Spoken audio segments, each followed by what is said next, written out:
You gonna have me sit here? Yes, yes. Oh, Inshallah, if you don't mind. okay. Bismillah ar-Rahman ar-Rahim. Alhamdulillah. Wassalatu wassalam ala Rasulillahi. Amma ba'd. Assalamu alaikum wa rahmatullahi ta'ala wa barakatuh. Today here on Hadith Disciple, we have an honored guest, special guest. Inshallah ta'ala, please introduce yourself to the viewers and the listeners worldwide. Okay. My name is Brother Ismail Abdullah. I am from Randallstown, Maryland. Originally from Brooklyn, New York. Okay. I am a practitioner of Tibba Nabawiya, which is prophetic medicine, as well as a doctor of holistic medicine, specifically classical Chinese medicine. Okay. Thank you very much. And how long have you been doing this now? I've been doing this for over 12 years. Over 12 years. Over 12 Okay, years. over a decade. All right, mashallah. Okay, so bidnillah ta'ala, we want to have a brief discussion, a friendly discussion, maybe bring up some issues, some points, and perhaps by the permission of Allah subhanahu wa ta'ala, address some of the critical dangers that face the people today, let alone the Muslims today. And maybe we'll answer some questions from yourself, or maybe you answer some of my questions that I might have for you to learn, or perhaps some from the viewers with regards to this very, very, very important and pertinent topic. Yes. So before we get started, I would say that started maybe about 2-3 years ago, I did a series of khutbahs on medicine, sickness, healing, etc.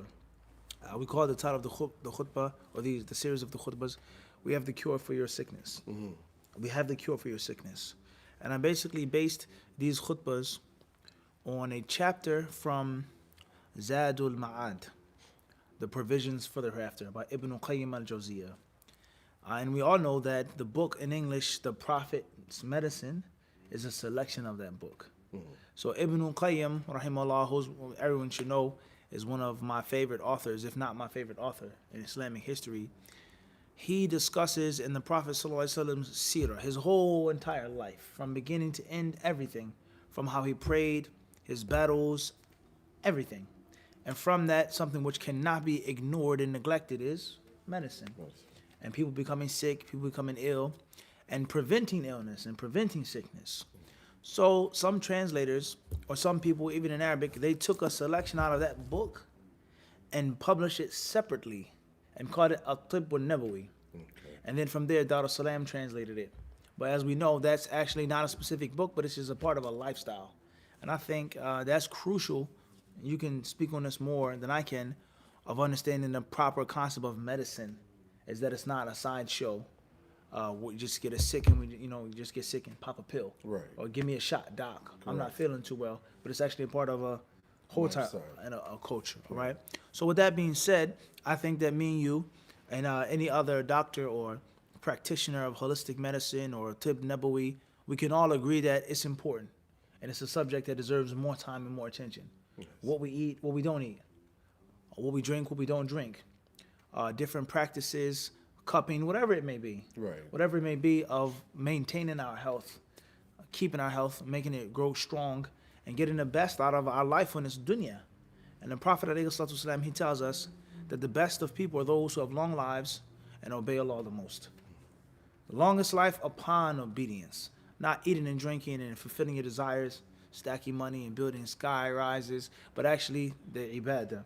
So health and the Muslim, in my humble opinion, should be like this. As they say, white on rice or brown on rice. It should be inseparable. And of course, the modern trend of many people today with regards to mental health. And everyone's talking about mental health. How's your mental health? Mental health. These are things that the Muslims have been speaking on. Mm-hmm. Okay, and a scholar such as Ibn Qayyim, who was such a strong Islamic scholar, but he was also skilled in other fields as well, other worldly, secular fields as well. Mm-hmm. So in that chapter in Zadul Ma'ad, and in those 3 khutbahs, we spoke on the concept of Islam provides the solution for all sickness and illness, mental, physical, spiritual, etc. Whether it is a direct instruction from the Quran or from the Sunnah, or whether it is a general rule, or whether it is something that the Prophet practiced and he encouraged the people, etc. So Allah Azza wa Jalla, he mentions كُلُوا وَاشْرَبُوا وَلَا تُسْرِفُوا. Eat and drink, وَلَا تُسْرِفُوا, and don't go extreme. Don't go beyond. Allah Azza wa Jalla, in the verse it finishes to say, إِنَّهُ لَا يُحِبُّ الْمُسْرِفِينَ. That Allah Azza wa Jalla, He does not love those who go extreme, those who practice al-israf. So some scholars have said that this verse has included all medicine. Eat, drink, not too much. Allah doesn't like those. He doesn't love those who go too much. So with that being said, I think this will complement our interview, checking out those videos and the concept of what to eat and what not to eat, so on and so forth. So with that being said, if you could get started with your advice or your questions or your interview, however you want to do it, Right. and what you feel comfortable, in light of what I said, that it's not an issue in which we're talking from the first time. We're on the same page Right, with right. regards to the need of this, Yes. of having knowledge and arming the Muslims with the knowledge of this type of medicine, and to avoid other things which could be harmful or extremely costly or causing or leading to other types of sickness. Right. That's the point I'm trying to get to. Right. So one of the things that I've always wanted to know since becoming a Muslim, and especially when I started to practice health and wellness, Okay. was what was the diet of the Prophet Muhammad sallallahu alaihi wasallam and the Sahaba? What did they eat? How did they eat? Because obviously it wasn't the way we're eating today as a Muslim ummah.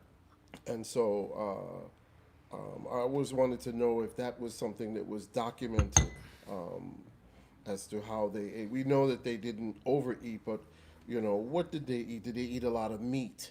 Do they eat as much meat as we eat today? Did they eat all night into the morning? Clear. Okay. Very extremely important question. And subhanAllah, today I was having a discussion and a debate or a mini fight with a very good friend of mine's about the Prophet ﷺ's consumption of meat. How little, how much, how often, so on and so forth. So before we get into food and meat and drinking and eating at nighttime and having a snack and so on and so forth, life in itself was very different in the time of the Prophet ﷺ. We're talking about 5th, 6th, 7th century Arabia. The Prophet, the Sahaba, all right, the speed of life. This was before the Industrial Revolution. This was before the internet. This was before the French Revolution. This was before the travel by sea in such mass abundance. And we know this is critical in history to understand why those countries conquered other countries. And I'm not changing the subject, but it's Right. important. And that's because it linked one continent to the next.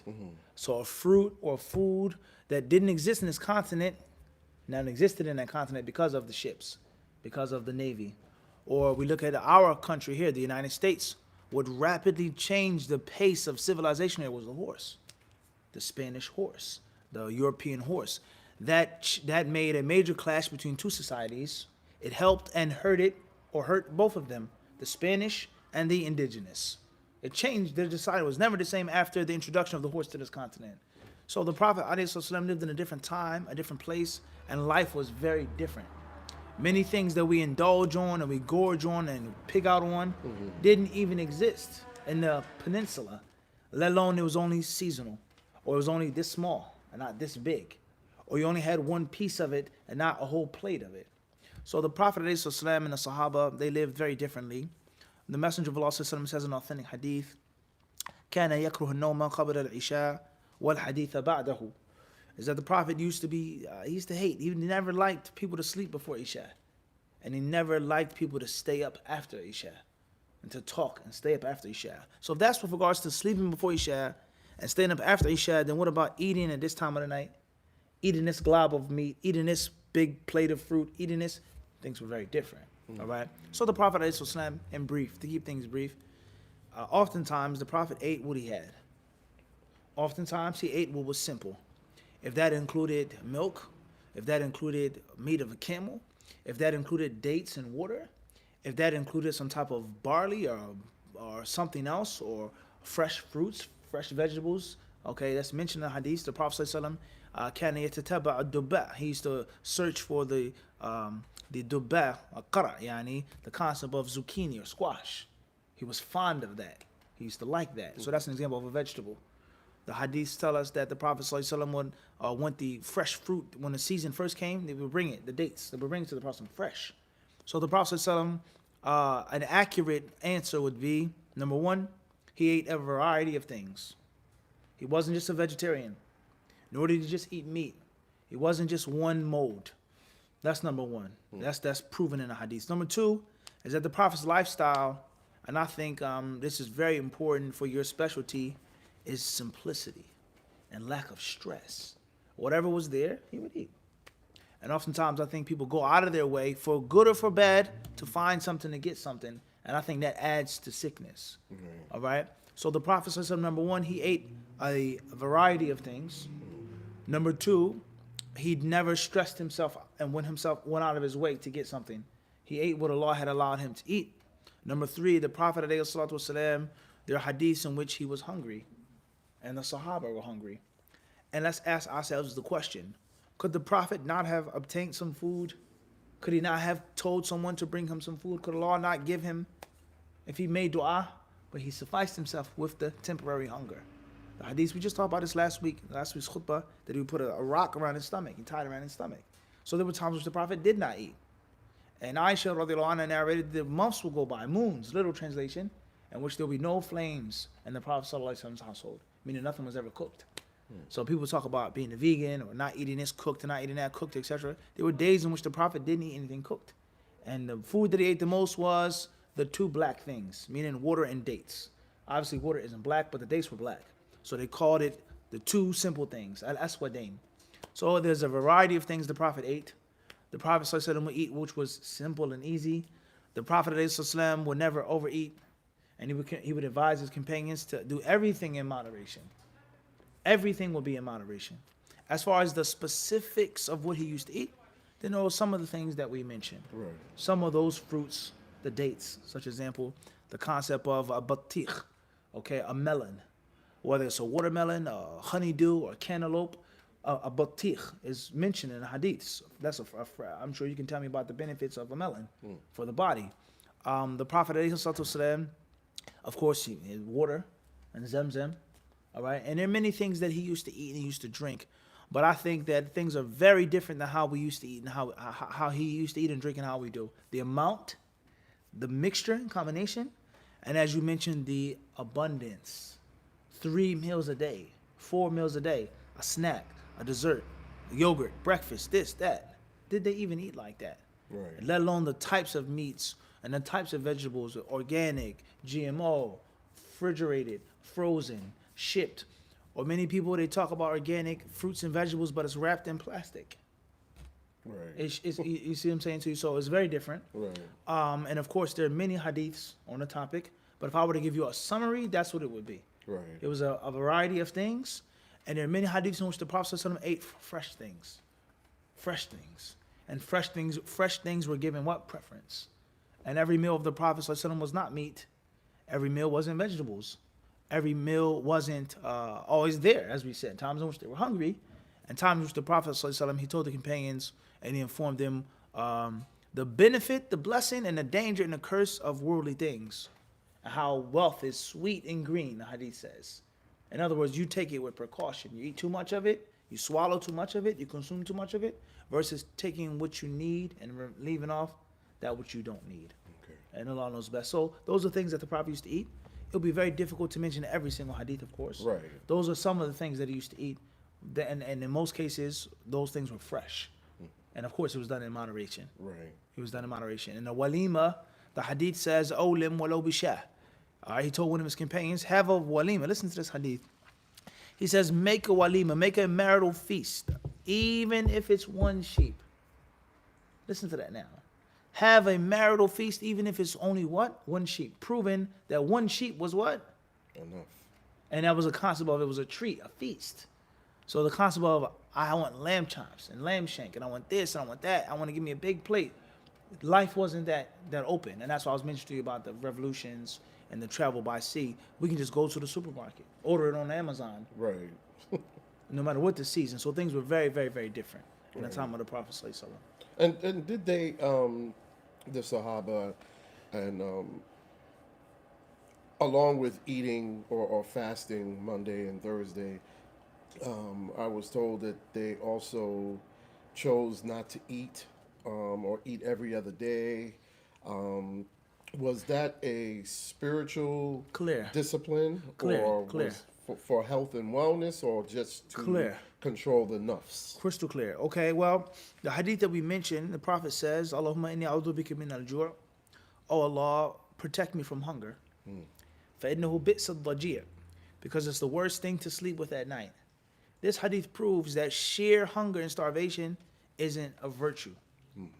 But if you're fighting in Allah's cause, giving da'wah in Allah's cause, you're avoiding the haram wealth, you're avoiding the bribery, you're avoiding doing something which will displease Allah, and that the cost of it will be hunger, then of course they will prefer that. Of course. Rather, if they were riding horses or camels and the whip would fall down, they wouldn't ask the people to help them pick it up. They would get it themselves. And that's because they didn't want to ask and beg for anything. They didn't want to ask and beg for anything. And that's because asking and begging should be for Allah. It should be for Allah Azza wa Jalla only. So there were times in which they would prefer hunger, not just for the sheer hunger. Okay. Never just to, we'll just starve ourselves and we'll get closer to Allah by starving. No, that's a misconception. But hunger in light of this is the cost of freedom. So we talk about, and then we're going to get into world politics, but just make an example of sanctions. So there's one country that tells another country to put this up. Don't do this, don't test this out. You can't have it. We're telling you that you can't. And the other country says, why not? We're a sovereign country just like you are. You have a military 10 times bigger than ours. Why can't we have our own? And they say no. And if you keep doing it, we'll make sanctions on your country. So the country, the smaller country, it says, we'll take the sanctions, meaning we'll starve. And that starvation is the cost of freedom and respect and dignity for our country. We're not a whore of another country. Excuse my expression. Right. We're not a whore of another country. We have our own sovereign nation. So therefore, the fact that the companions and the Prophet, those hadiths, in which times they didn't eat, but it was never ever just for spirituality. Okay. To starve themselves just to be hungry, but starving themselves at the cost or the expense of freedom from not taking the haram. Or a perfect serious example is when the companions were boycotted in the Meccan period. And the mushriks, the Meccans, they says, we won't allow you to marry. We won't marry none of your women. We won't trade. You cannot buy. And they literally cut them off in a valley. And they starved. But they never ever would just starve themselves. Just what? Just for starvation. That's point number one. Point number two is, yes, the Prophet, ﷺ, Mondays and Thursdays. And he told us that the best fast is the fast of David. And that's Yasumu Yoman or Yuftiru Yoman. One day he would fast and one day he would eat. So just think about that now. There's not Monday and Thursday no more, or the white nights of every month. Awsani Khalili bi thalath. Abu Hurairah says, my intimate friend gave me advice of three things. Three things. And from that is fasting 3 days out of every month. We say every other day. So if you're fasting every other day, even when you eat suhoor and iftar, you're minimizing your what? For sure, you're minimizing your intake. There's no doubt about that. Right. So there are many authentic hadiths with regards to minimizing the intake of food. And also, even if it's not about minimizing, but just being careful and being cautious. There's a hadith that says, مَا مَلَ بْنُ آدَمَ وِعَنْ شَرَّ مِنْ بَطْنِهِ. That the son of Adam never fills a vessel worse, more evil, more wretched than his tummy. That's the worst thing to pour into. Now, regardless of the rest of the hadith that most people quote, they say a third for food, a third for drink, and a third for air. All right?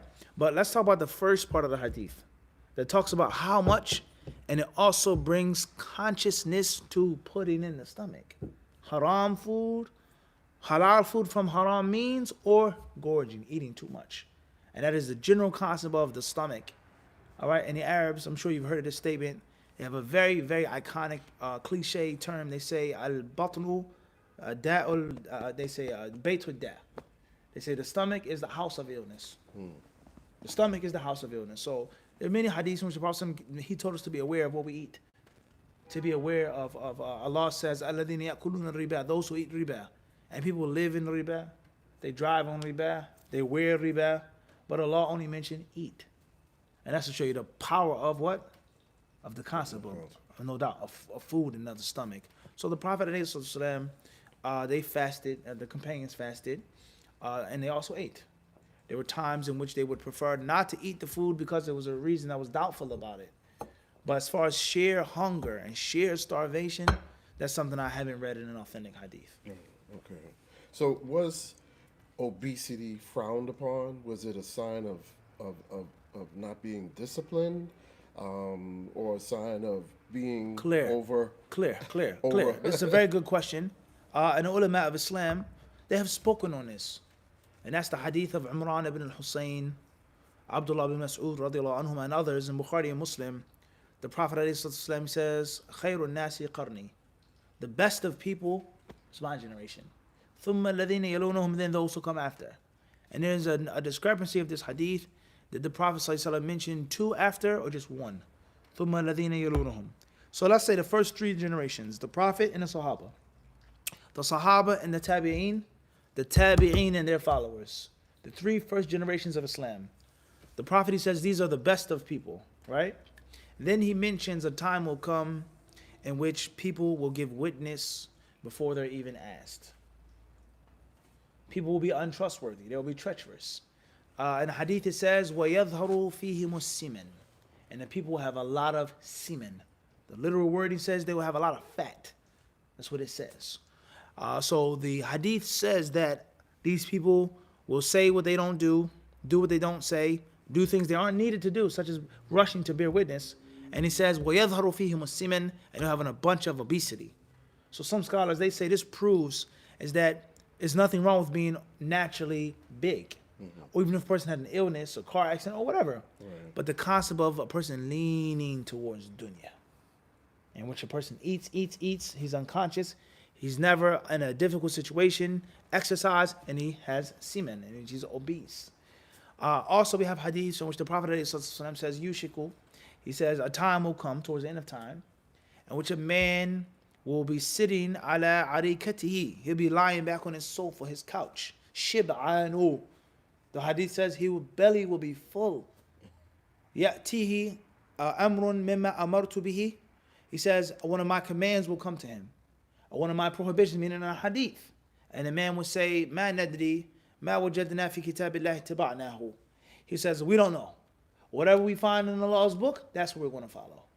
So the Prophet clearly mentioned that the man will be leaning back and he will be what? Shib'an. And the scholars of Islam, they say this means that he'll be abundantly in the dunya. So the concept of obesity that's caused from overeating or miseating, lack of exercise, lack of walking, even if it's not in the gym, just walking. Just take a walk. All right? Let the food digest, or fasting. Yes, that's looked down upon in general. It is looked down upon. But it's just like the concept of hunger. The hadith says, إِنَّ اللَّهَ لَا يَنْظُرُ إِلَى صُوَرِكُمْ. Allah doesn't look at the suwar. He doesn't look at our outward appearances. So I could be naturally skinny, or I could be naturally big. That's not the same as a person not managing, eating too much, overeating, not exercising, never going for Hajj, never going out in the cause of Allah. That's a different story. Okay. But the concept of obesity that's a result of a lack of proper maintenance is frowned upon for sure. And it's extremism, because Allah, He mentioned that He made man fi ahsani taqwim, in the best form. And a person who can't breathe, who can't walk up the steps, who can't take a 5-minute walk, their ankles, their legs, their knees, because of their eating, that's not in the best form anymore. Right. Mm-hmm. Right. So I know Ramadan is getting ready to come soon. Before we know it, it'll be here. And one of the things that I've noticed over the years, and I know you kind of hit on it a little bit, is that when the Muslims break their fast, and I'm not going to generalize everybody, but there's this tendency to eat all night long, or snack all the way up until the time of Fajr prayer, or the time to stop eating. Was that a practice in the time of the Holy Prophet sallallahu alaihi wasallam? That's another problem, and I think that goes back to the idea of fasting. Fasting, number one, is not meant to punish you, and I think many of us mentally, we think and we feel that. I didn't eat all day, I didn't drink all day, I'm not that hungry right now or that thirsty, but Fajr's coming in, and I can't punish myself without giving my mental self some food. So fasting is supposed to be a blessing. It's supposed to be a gift. It's supposed to be something that you value and you cherish. And it's not a punishment. It's only 1 month. Allah says fixed days. Fixed days. It's not 12 months. It's not every other month. 1 month out of the year. I mean, what equation can you tell me 1 out of 12? If we made a business deal and I said you're going to spend $100 and you're going to make $1,200 back, that's 11 times profit. Right. What businessman will refuse that? Right. Not 5, 6, 7, 8, 11 to 1. But the mind, it tricks the body, as they say. Right. The mind tricks the body. So I think we as Muslims, speaking about myself first and foremost, I think we need to go back to the proper understanding of what fasting is and what it isn't. That's number one. Number two is that Ramadan is not meant to make you overeat, but it's supposed to make you minimize your food. You have your suhoor, you have your iftar. We don't make the haram what Allah has made halal. Allah, He clearly prohibits the believers from doing this. La tuharrimu.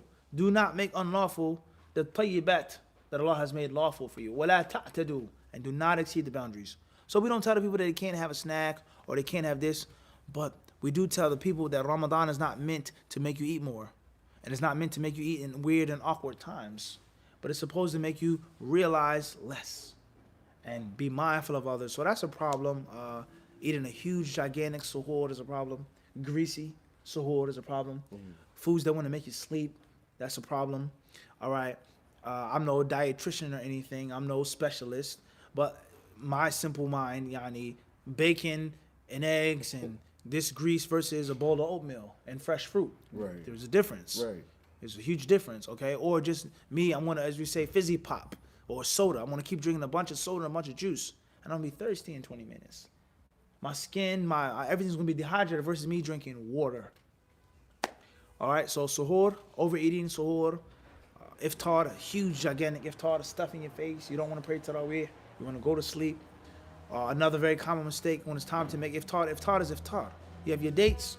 You have some fruit. You have some water. If you have a little small little snack, a small little pastry or something, that's one thing. Versus people eating a whole gigantic meal. Then praying at Maghrib. Then eating another meal. Then eating another meal. Then another snack and a big suhoor. That's a problem. Right. And many of us, we violate that problem and we fall into that. And that's not from the sunnah. Right. Not from the aspect of balance.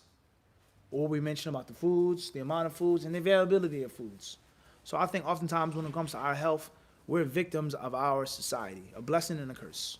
The refrigerator. Refrigerator. Right. And that's also a major issue. I'm sure you can speak on that, is the concept of lack of freshness.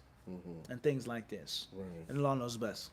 The concept of halal, according to the ulama, what is halal? What does that mean? Because as I told you earlier, I have clients that come and they feel that because the chicken is halal or the frozen meal is halal, they can eat as much as they want because it's some spiritual. Clear. It's been blessed. It's been blessed, and so Clear. you can eat as much as you want, and it won't harm you. Clear. Like food that's not halal. Clear. Well, halal, as we all know, حل الشيء إذا جاز وساغ. يعني حل الشيء, it literally means, or we talk the words ha, lam, lam. Hal literally means to be released, a solution. Hal, hulul, a solution. Halal means that the thing is loose, it's free, meaning grab it if you want, it's gone. It's away from the haram, the binding of it being prohibited. It's lawful, it's free game, take it. Eat, drink, wear, because it's halal, right? There's nothing to worry about. You want to get married to this sister, that, it's halal. This woman, you can't marry. This woman, you cannot marry. This other woman, it's unlawful to marry. But the hal is free. It's loose. Clear? Right. So that's what the word literally means, all right? And in Islamic terminology, it is anything which is not prohibited. And the prohibited things are limited. They're limited in Islam. So we have things that are specifically prohibited, and then we have things that are generally prohibited. So a specific prohibition is alcohol. Clear. The flesh of swine. Clear. animals of game, a carnivorous animal you cannot eat in general. All right, that's a specific text. And then we have a general prohibition, that which is khabith. وَيُحَرِّمُ عَلَيْهِمُ الْخَبَائِثِ وَيَضَعُ عَنْهُمْ إِسْرَهُمْ وَالْأَغْلَالَ الَّتِي كَانَتْ عَلَيْهِمْ.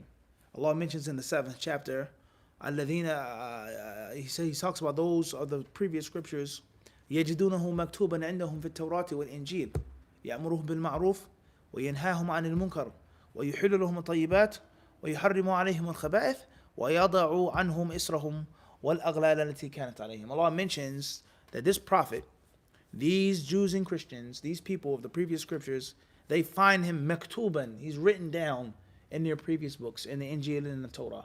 And the description of this man, بِرَسُولٍ يَأْتِي مِنْ بَعْدِ اسْمُهُ أَحْمَدٍ, he enjoins them with the good, forbids all evil, he makes lawful for them the tayyibat, and he makes haram for them the khaba'ith, things that are khabith, filthy. So something that hasn't been mentioned specifically, but is an example of something khabith, and of course it's subjective, but we're talking about as a whole, eating of certain insects. It's khabith. It's foul. The insect itself is foul. You find it in your house. You want to kill it, exterminate it. It's not a noble type of insect. You even understand this? All right, the concept of an ant versus a roach. They're both insects. There are people who freak out when they see ants in their homes, but it's not the same as a what? It's roach. Because roach signifies some type of dirt, some type of filth, lack of concern, lack of care, etc. So for a person to say we're going to eat chocolate-covered cockroaches, and this is our country and our culture, that is going to be considered to be khabith. It's filthy, it's foul, it's looked down upon. Even though there isn't a specific hadith that says, you understand what I'm saying to you? So we have specific prohibitions, and we have general guidelines. Poison, another example. Anything which is poisonous cannot be consumed in Islam, even if it's from the sea. Even if it's from the sea. And of course, that is also going to fall into the concept of the GMO. And if the things that people eat that are preserved, but in actuality it causes poison to the body. Right.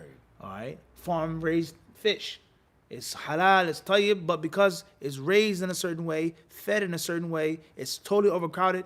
The meat of the fish, instead of providing the good nutrients, is now giving you toxins. Right. All right. So in al-Islam, the halal is that which is not prohibited. A specific prohibition, as we just said, or falling under the what? General prohibitions.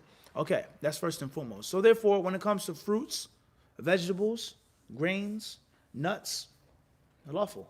Flowers, all of that is lawful until proven to be impermissible. This flower is poisonous. This nut, for you, is haram because it causes you to choke. Peanut allergy. All right? Methadone. All right? As far as meats are concerned, and fish and seafood is concerned, the same rule. The hadith clearly prohibits the eating of this. The hadith gives a general prohibition of eating animal that has fangs. Any bird that has what? Claws. So anything that falls under that is going to be prohibited.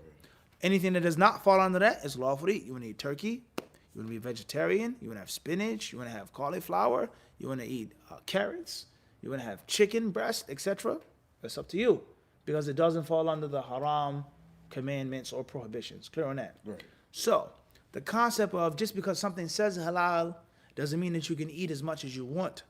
And that's because halal, unfortunately, has become a business now. It's a business. And we all know the famous story of a man, I believe he was a Hindu, if I'm not mistaken. And he had a Muslim friend, right? And he made a laundromat one day.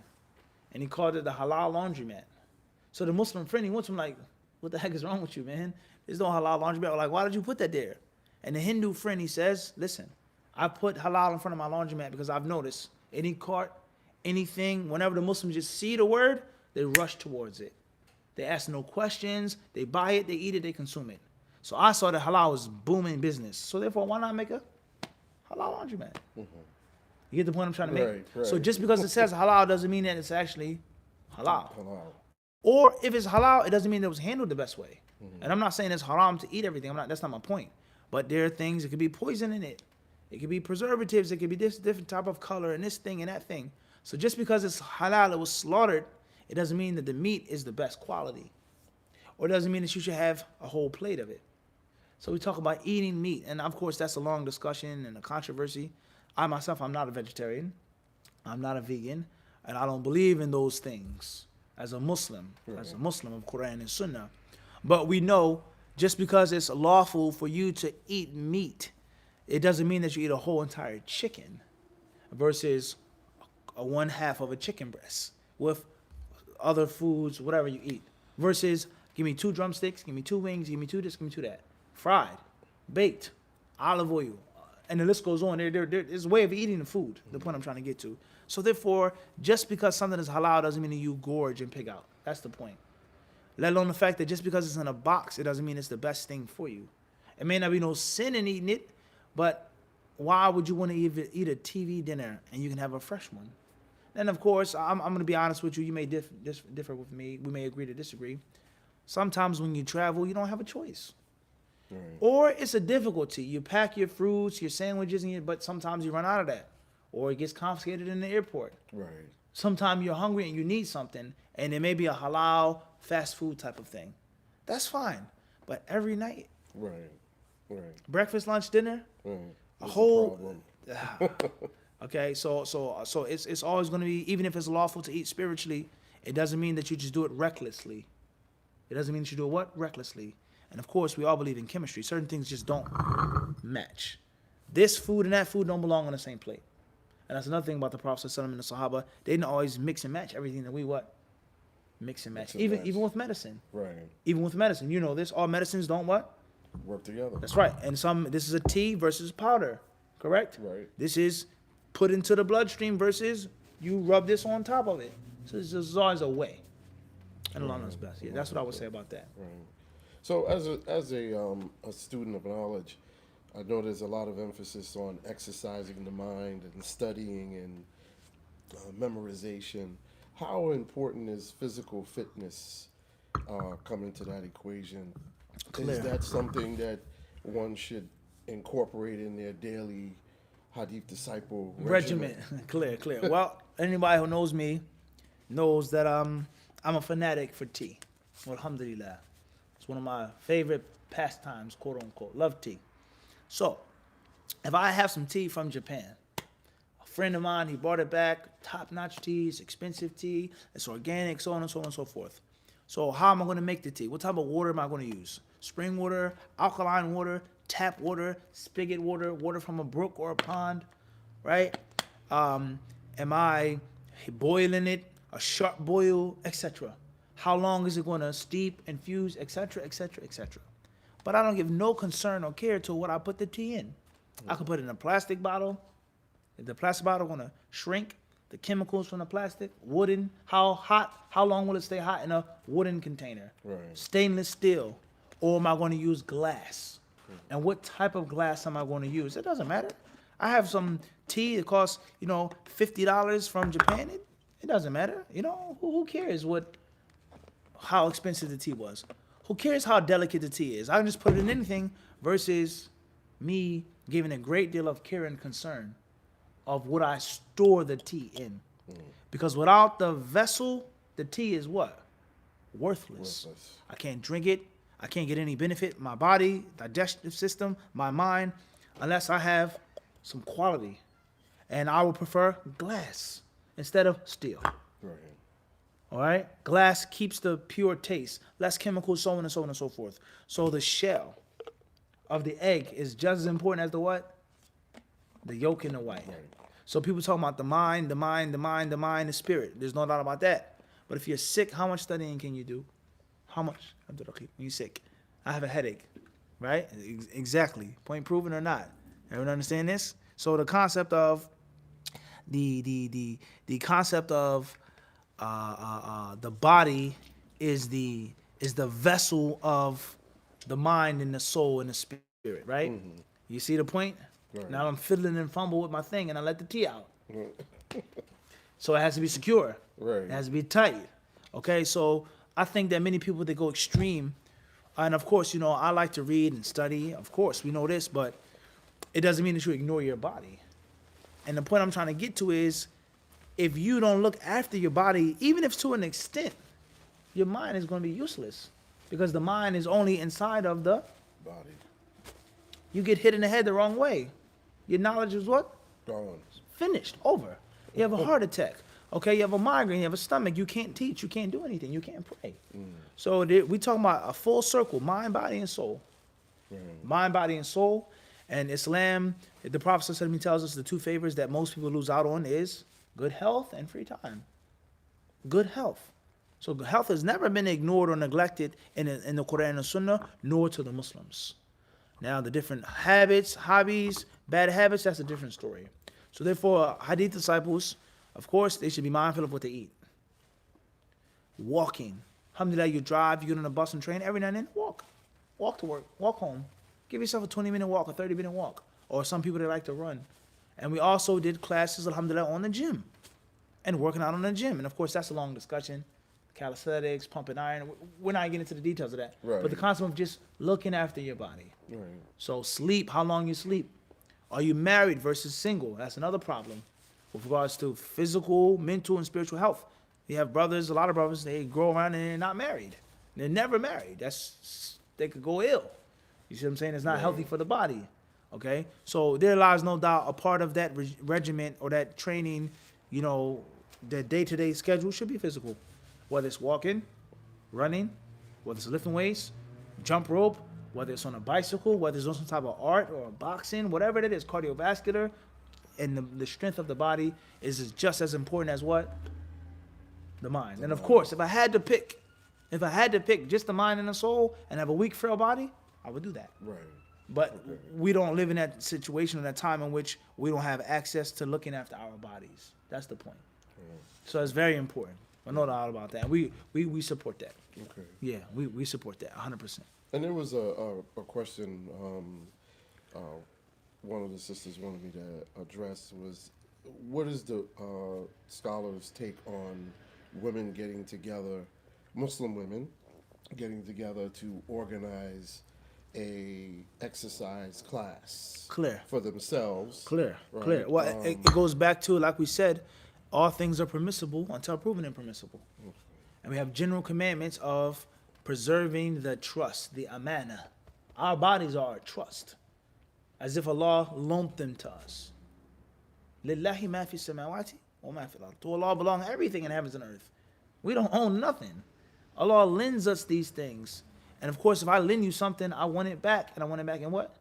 Intact. What did you do with my teacup? You broke it, you chipped it. No, Mufti, it's just like the day you gave me. So we're responsible for our bodies.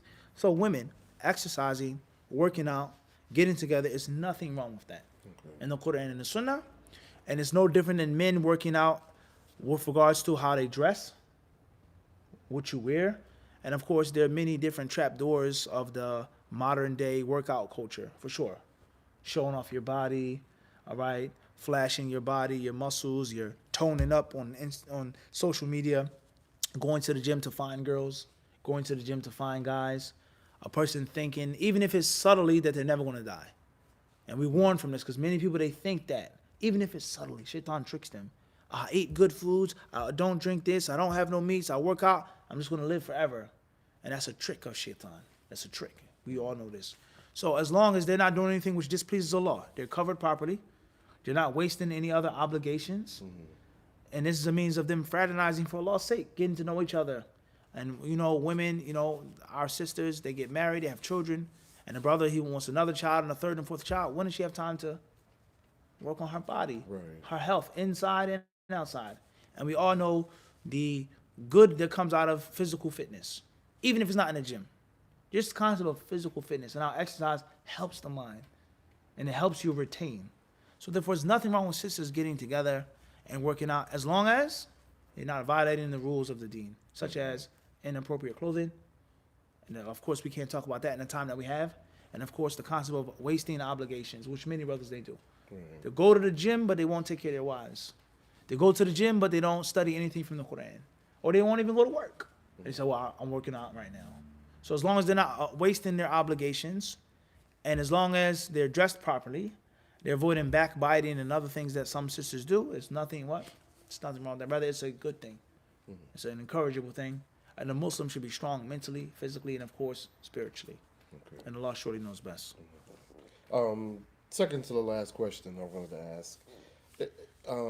It was, and I've heard this, that Prophet Muhammad sallallahu alaihi Alayhi wasallam, salatu his wife Aisha was known to be a great healer or herbalist in addition to being a scholar.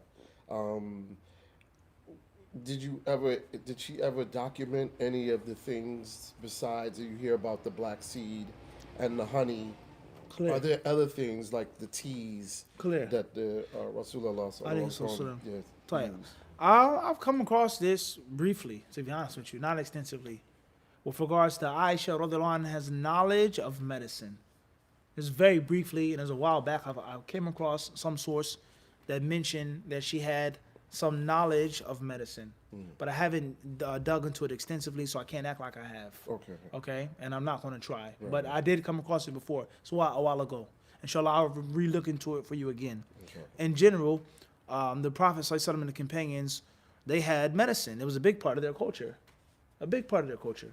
There wasn't a tribe or a clan or a nomad tent, except that there was a tabib. Rather, it's mentioned in the Quran. Okay, Allah Azza wa Jalla, He says, about the rock, Surah Al-Qiyamah. Okay, that on that day, and a person, either balagatil, when the soul, okay, they will say what? Rock. وَظَنَّ أَنَّهُ لَا فِرَاقٍ. Okay, Allah, He mentions this. They will call it, is there a raqi? Is there a healer? All right. The Prophet ﷺ's companions, one day they were traveling, and the chieftain was stung by a scorpion or a centipede, some type of venomous insect. And he went to the Sahaba and he said, Hal minkum min raqin? Is there a doctor among you, a healer among you? And he says, yes, for sure there is. But you refuse to host us and entertain us as guests, so we won't do it unless you pay us. The highlighting point from the hadith and from that ayah is that medicine was well known to the Arabs and to the companions. And it was a staple part of their society. There were no hospitals. It was a staple part of the society. And of course, the person who had tib, who had medicine and knowledge of it, was held in high regard. There's no doubt about that. And one of the reasons behind it, the person being held in high regard, not just the general reasons, people love doctors, right? But the concept of it meant that that person had more culture. And that's because all of the medicine that the Arabs had at that time wasn't purely from Arabia. Rather, they came in contact with Abyssinians from the Horn of Africa. They came in contact with the people of Syria. They came in contact with the people of the Greeks. You read about the history of Arab medicine, a lot of it is traced back to the ancient Greeks. So a person who had knowledge of this was considered to be cultured. All right, so I don't think it's a shocking thing or a strange thing, all right, for the Sahaba, some of them to have knowledge of medicine, because the Prophet, he told them to seek Allah's cure. Okay, there's nothing wrong with that. All right, the Prophet's words, he says, "O servants of Allah, seek cure," because Allah has not placed the illness except that He's placed its cure. That there's a comprehensive tradition, comprehensive.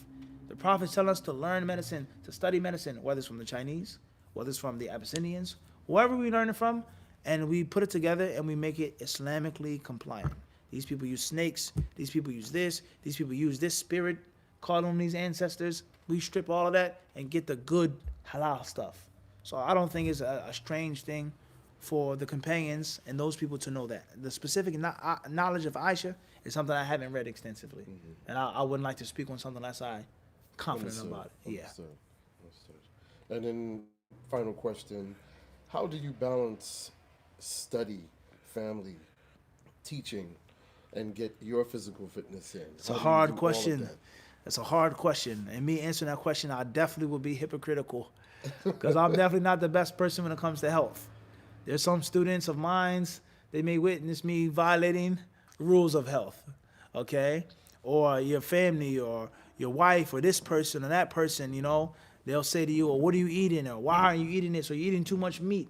Someone is concerned about you. Says, let me take care of your health. Let me be more concerned about your health. Stop eating that much junk.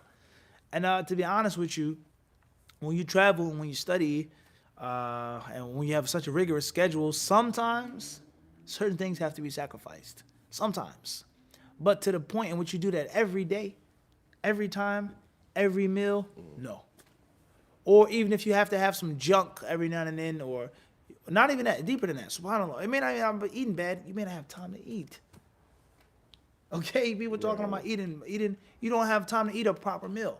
All right? But there are other things which balance that out. That's one of the reasons why I like to have Tea. teas. Not saying that tea will suffice you and cure you, but you get the point I'm trying to make. Right. You get the point I'm trying to make. Absolutely. So therefore, balance is the name of the game. We are a balanced ummah. Shaykh al-Islam ibn Taymiyyah rahimahullah ta'ala, he mentions that the Muslims, among the other religions and faiths, are balanced, the most balanced. And among the Muslims, the other sects and groups, Ahlus Sunnah wal Jama'ah, are the most balanced. So our creed is balance upon balance. Everything about us is based off of balance. So there's a time for your wife or wives, if you have more than one wife. There's a time for your children. There's a time for your stepchildren.